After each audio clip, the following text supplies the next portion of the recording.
Hi, everybody. This is my introduction speech. Okay, number one says, state your name as you want us to call you. My name is Latia. It's spelled Letitia, and you'll never get Latia out of that, so I just prefer you to call me Tia. Number two says, share where you grew up and provide an interesting detail about it. I grew up on the west side of Chicago, actually alongside of the Eisenhower Expressway. And my interesting detail about that is living alongside the Eisenhower Expressway, you can imagine um, the accidents that I've seen. I can actually tell you the sound of the tires, what's going to happen. When I hear a specific boom, I know that it was either a mild accident or a very bad accident. So you learn a lot living right directly side of an expressway.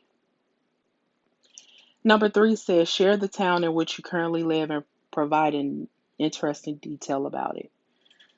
The interesting detail about where I live is I'm in the same area that I grew up in. I've been here for 40 years. I'm very blessed to be able to live my life in the same area where my mother and father raised their children. Okay. Number four says share your educational journey. Start with your high school and end with Northwestern and be specific about your major.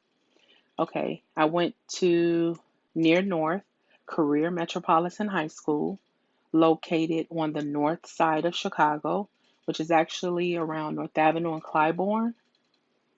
And I decided at the time that I wasn't ready for college, so I went straight to work after I graduated high school.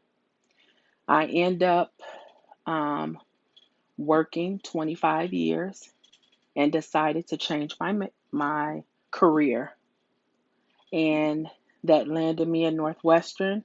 I'm a HIT student, currently pursuing an associate's degree for health information technology. Okay. Number five says share your career journey. Start with your first job and take us to your present. Um, okay, let me start there. My career journey after high school, I started working for a company called Market USA. I worked there for 5 years. That's basically retail for credit cards. I left Market USA and immediately went into the corporate world for the financial side. I was working at HSBC in Wooddale, Illinois. I worked there for 10 years before I decided, actually, I didn't decide. 2009, the recession, we kind of all got laid off at the time. So I was off for maybe a year and found a great career at Chase corporate office in Elgin, Illinois. And um, when I decided to change my career, I left Chase. So now I'm focused trying to start my career in the healthcare field, which is how I got here. The rest of this says, um, what's my future dream career and how long will it take you to get there? I know a little bit about health information technology. I have a family member that was working in this field before she became a registered nurse. So there is tons of positions that you can use your degree to work in, and I haven't quite got there yet. Um, I'm still doing research to see which area I want to work in. So I don't have a definite answer right now for that. Okay, going on to number six. Share a brief story about you that we would never know to ask you because we're complete strangers. Okay.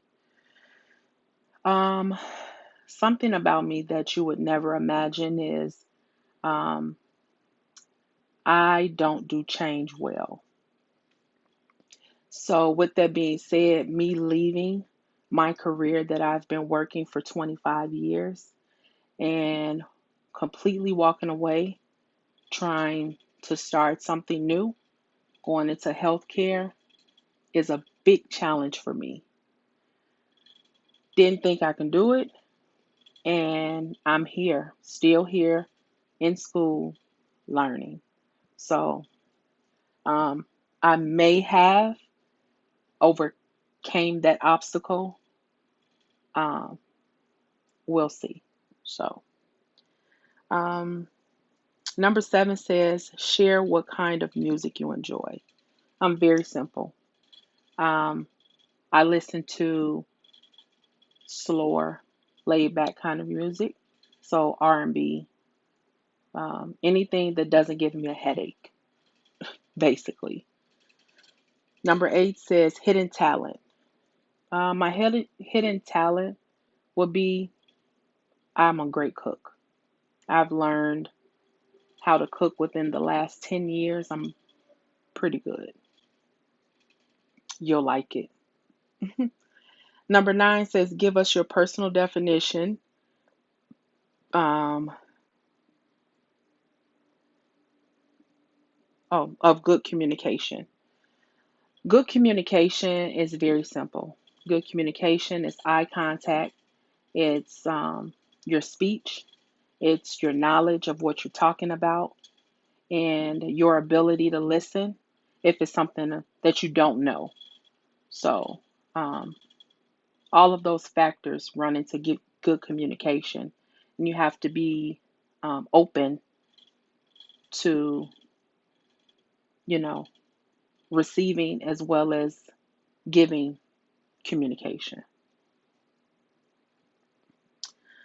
Okay, number 10 says think about your definition and how it applies to the career you mentioned. Explain how good communication is necessary to exceed. Well, whichever path I choose in this healthcare field, I know that I'm going to have to communicate with whether it's doctors, whether it's, managers, uh, my team, uh, whichever path I decide to take, I know that I'm going to have to understand what I'm talking about. I'm going to have to be able to explain what I've learned and be willing to learn more. Okay, number 10 says, no, I'm sorry, we're on 11. Tell us about the communication of which you are most proud of and most embarrassed. Wow. I guess I'm proud that, I can speak freely. I can, um, sit down and have a great conversation with you. I can, you know, embrace you and you embrace me while we talk. And the part that I'm embarrassed of is probably standing in front of a class. I don't think most people are comfortable standing in front of a podium, in front of an auditorium.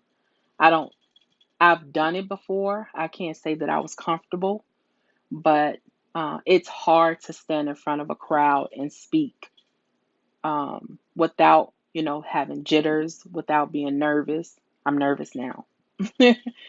But I know that at some point in time, I'm gonna have to speak in front of someone, and I guess my ability to speak um, comforts me. It calms me down. So I think that was the last one I have. Yeah, that was number 11. So thank you for listening. Have a good night.